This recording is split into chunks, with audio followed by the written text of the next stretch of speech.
Everyone. तो दोस्तों, जैसा कि पिछले के वीडियो में मैंने आप लोगों को यह बतलाया था कि इस चैनल के माध्यम से आप लोगों को 10th क्लास 11th क्लास और बहुत जल्द ही आप लोगों को 12th क्लास की बैचेस देखने के लिए मिलेंगी। और साथ ही साथ दोस्तों, मैं आप लोगों को इस पर जो बहुत ज़्यादा इम्पोर्टेंट न्यूज़ आप लोगों के लिए ज़रूरी है, एग्ज़ाम जैसे एग्ज़ाम से रिलेटेड जो भी न्यूज़ होते हैं उन सभी न्यूज़ को जो है इस चैनल पर बहुत ही अच्छे ढंग से प्रोवाइड करवाया जाएगा। और जितने भी न्यूज़ मैं आप लोगों के लिए इस वीडियो के माध्यम से अपलोड करूंगा इस न्यूज़ पर, वो बहुत ज़्यादा जेन्युइन होने वाला है। तो आप लोग भरोसा करिए इस चैनल पर कि आप लोगों तक जो भी न्यूज़ मेरे द्वारा पहुंचेंगी वो बहुत ही परफेक्ट रहने वाली है। तो मैं सबसे पहले आप लोगों को यह एक सूचना देना चाहता हूं कि मैं आज आप लोगों के लिए जो है 11th क्लास का जो पहला लेसन होता है उसका एक बेसिक टॉपिक लेकर के आया हूं, जिसे आप लोग बहुत ही अच्छे तरह से समझने का कोशिश करिएगा, ठीक है।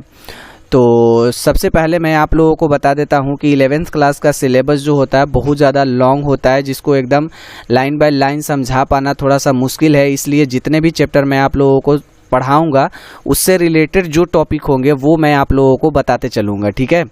तो सबसे पहले मैं आप लोगों को आज का जो टॉपिक है वो थोड़ा सा डिस्कस कर लेना चाहता हूँ।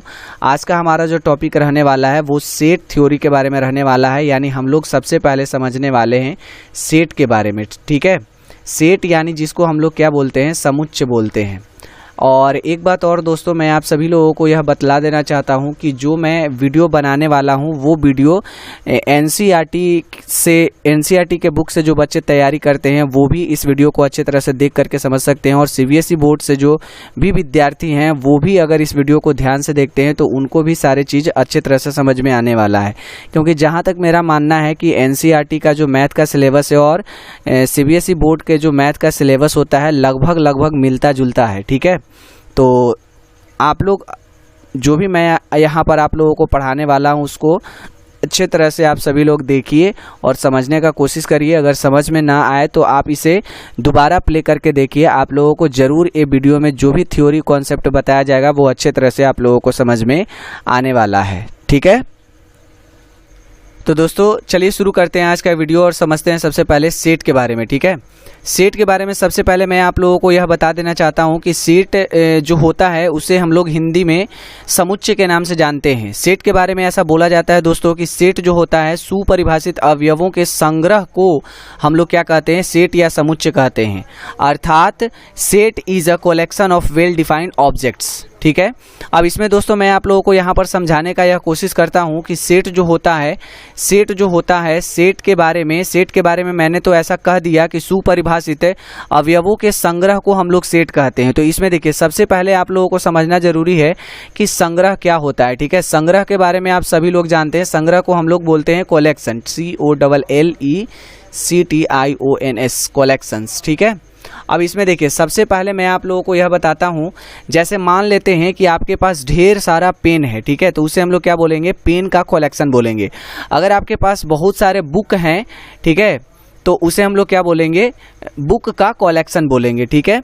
अगर आपके पास बहुत सारे मान लेते हैं कॉपी हैं तो उसे हम लोग क्या बोलेंगे, कॉपी का कलेक्शन बोलेंगे। मान लेते हैं आपके पास डॉक्टर के पास जो है, डॉक्टर के पास दवाई ढेरों सारा होता है तो उसे हम लोग क्या बोलेंगे, दवाइयों का कलेक्शन बोलेंगे, ठीक है। कलेक्शन समझ में आ गया, संग्रह आप लोगों को समझ में आ गया।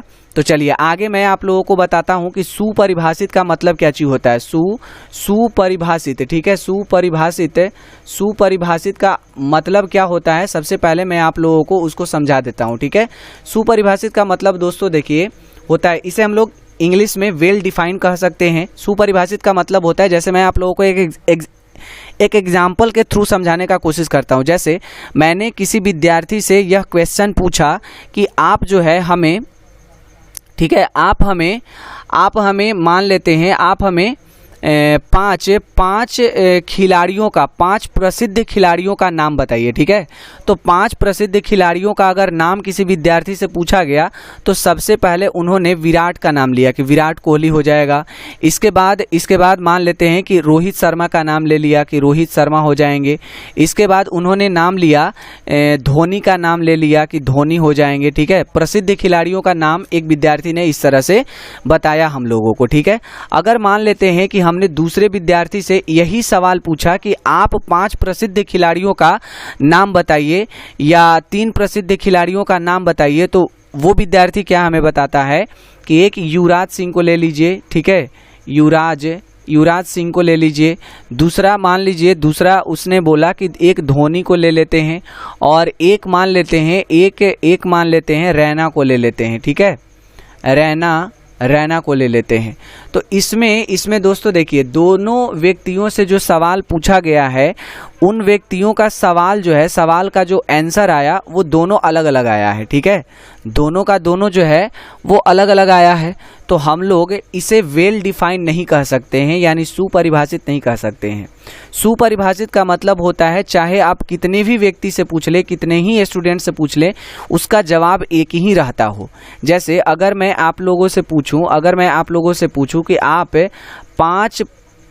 प्रथम 5 प्राकृत संख्या का नाम बताइए या प्रथम 5 प्राकृत संख्या बताइए, तो आप लोग क्या बोलेंगे कि 1 होगा, 2 होगा, 3 होगा, 4 होगा और कितना होगा, 5 होगा। अगर दूसरे स्टूडेंट से पूछा जाए तो वो स्टूडेंट भी यही बताएगा, 1 2 3 4 5। तीसरा स्टूडेंट से अगर पूछा जाए कि आप बताइए प्रथम 5 प्राकृत संख्या, तो वो भी बताने वाला है 1 2 3 4 5, इस तरह से बताने वाला है। अगर मैं किसी विद्यार्थी से पूछता हूँ, ठीक है, अगर मैं किसी विद्यार्थी से पूछता हूँ कि आप बताइए प्रथम 5 सम संख्या का आप नाम बताइए, तो क्या बताएगा विद्यार्थी, 2 होगा, 4 होगा, उसके बाद 6 बताएगा, 8 बताएगा और 10 बताएगा, ठीक है। दूसरा विद्यार्थी से अगर पूछा जाए तो वो विद्यार्थी भी यही बताने वाला है, 2 4 6 8 10। तीसरा विद्यार्थी से अगर पूछा जाए तो 2 4 6 8 10 बताएगा। अगर मैं पूछ लूँ कि भावेल बताइए, भावेल का नाम बताइए, कौन कौन भावेल हो सकते हैं, तो बताएगा ए, ई, आई, ओ और यू बताएगा, ठीक है। इस तरह से मतलब दोस्तों अगर दूसरे विद्यार्थी से भावेल पूछा जाए तो ए, ई, आई, ओ, यू ही बताने वाला है। अगर तीसरा विद्यार्थी से पूछा जाए तो ए, ई, आई, ओ, यू ही बताने वाला है। यानी दुनिया में अगर किसी भी विद्यार्थी से अगर पूछते हैं आप भावेल बताने के लिए, तो वो ए, ई, आई, ओ, यू ही बताने वाला है।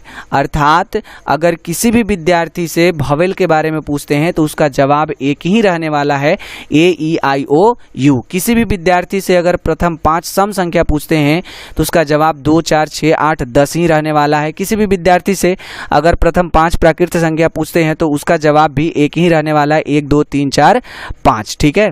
अर्थात इस चीज को हम लोग क्या बोलेंगे, इस चीज को हम लोग बोलेंगे वेल डिफाइन बोलेंगे, ठीक है। इसी चीज को हम लोग क्या बोलते हैं, वेल डिफाइन बोलते हैं। और यही हमारा क्या होता है, समुच्चय, अर्थात क्या होता है, सेट होता है, ठीक है। बात समझ में आया। अब सेट को आप एग्जाम में इस तरह से लिखते हैं तो आपका गलत माना जाएगा। किसी भी सेट को रिप्रेजेंट करने के लिए, उसे दर्शाने के लिए, उसे कर्सिव ब्रैकेट के अंदर रखा जाता है, या यूं कह लीजिए मंझली ब्रैकेट के अंदर रखा जाता है। जैसे यहाँ पर हमने 2 लिखा है, 4 लिखा है, 6 लिखा है, 8 लिखा है और 10 लिखा है। इसको हम लोग किस ब्रैकेट के अंदर रखेंगे, मंझली ब्रैकेट के अंदर रखेंगे, तब जाकर के यह एक सेट बनेगा, ठीक है। और सेट को दोस्तों हम लोग कैपिटल लेटर के द्वारा सूचित करते हैं। अगर इसे यानी हम लोग यहाँ पर बोल सकते हैं कि ये जो हमारा सेट है इसका हमने क्या नाम दे दिया, इसका हमने ए नाम दे दिया, ठीक है। अगर आप ए, ई, आई, ओ और यू का एक सेट बनाना चाहते हैं तो इसे मंझली ब्रैकेट के अंदर रखिए और इसे आप कोई नाम दे दीजिए, ठीक है, बी।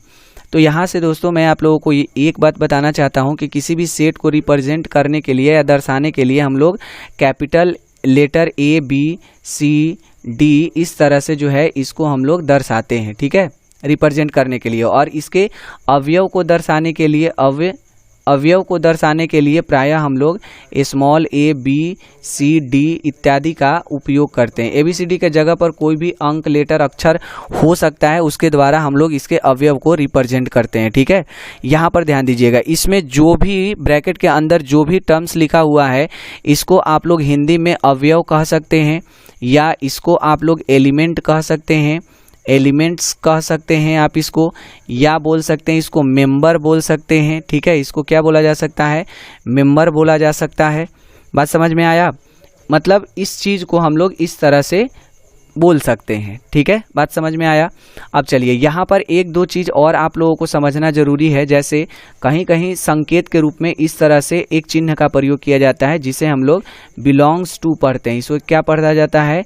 बिलोंग्स टू पढ़ते हैं। ठीक है, जैसे मान लेते हैं कि इस सेट का बात किया जाए, अगर हम मान लेते हैं कि 2 लिखा हुआ है और इस तरह से चिन्ह लिख करके ए लिखा गया है, तो इसका मतलब होता है कि 2 बिलोंग करता है सेट ए में, अर्थात 2 जो होगा किस में होगा? सेट ए में होगा। यहाँ पर आप देख सकते हैं 2 कहाँ पर है?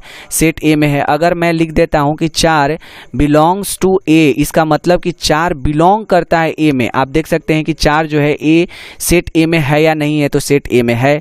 अगर हम बोल देते हैं यहाँ पर कि 15 बिलोंग्स टू ए, तो आप पहले चेक करिए कि 15 ए में बिलोंग करता है या नहीं करता है। तो ए सेट ए में अगर हम कहीं पर भी देखते हैं तो 15 नहीं है, तो हम लोग इसको ऐसे संकेत के रूप में लिख करके काट देंगे कि 15 जो है डज नॉट बिलोंग्स टू ए। ठीक है, 18 देखिए सेट ए में 18 कहीं नहीं है, तो हम लोग लिख सकते हैं 18 डज नॉट बिलोंग्स टू किसमें? ए, यानी 18 जो है ए में बिलोंग नहीं करता है। ठीक है, अगर बी सेट का बात किया जाए तो हम लोग इसको ऐसे लिख सकते हैं ए स्मॉल ए बिलोंग्स टू क्या चीज? बी होगा।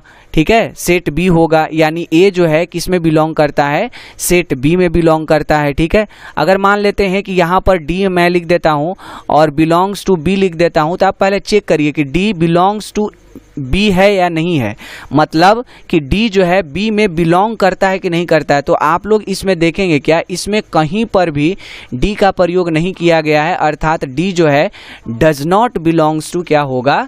बी होगा। ठीक है, तो दोस्तों आज जो भी मैंने आप लोगों को सेशन में सेट के बारे में बताया है, मैं आशा करता हूं कि वो सारा कुछ आप लोगों को डिटेल से समझ में आ गया होगा।